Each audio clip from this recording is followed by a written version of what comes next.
So we're now looking at the nature of bias and the ability of of any party to bring out evidence that shows the bias of a particular witness to make a statement in a particular way. Now we've talked about hearsay, and one of the many reasons that we allow or we have a preference for in-court testimony is because we've talked about how that people have perceptions of events that are shaded by their own, historical um, um, knowledge and perceptions and their judgment. Like what a fast car is to one person is a slow car to another person. But there's also a far more substantial concern that we look at in the Abel case because of people's biases. There are real motives for people not just to have different perceptions of the world, but also to lie because of pre-existing loyalties, as is in the case of U.S. versus Abel.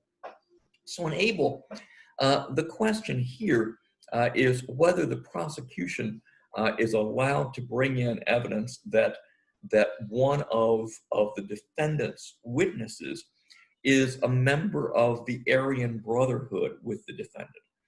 And this would come in to show that one of the tenets of the Aryan Brotherhood is that its members will lie and even kill to protect one another. And so the prosecution wants to bring in this particular bias or this particular group affiliation. If they've all sworn to lie to protect each other, that surely is relevant to whether that the witness is lying in court today.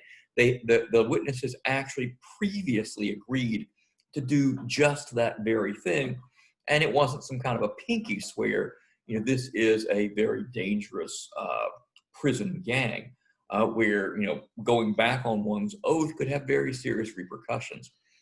Now, the defendant says in this case that this was improperly brought in because the suggestion is membership in this organization shows someone to be predisposed to lie. And that this is an improper use of character and of prior bad acts. And the court says, no, that's not what we're talking about. Or it may be, but there's another overarching concern, and that's bias. Anything that goes to show why a witness might have a reason for offering a different version of the story other than the one that's true is absolutely admissible as part of the impeachment of that witness to show that he or she is lying or just even sees the world through a different lens. So this case shows even when the nature of the organization could be highly prejudicial to the defendant. We learn he's part of, they don't give the name, but we learn that he's part of a very dangerous prison gang. That certainly wouldn't help the defendant's stead with the jury, but it comes in nevertheless to show the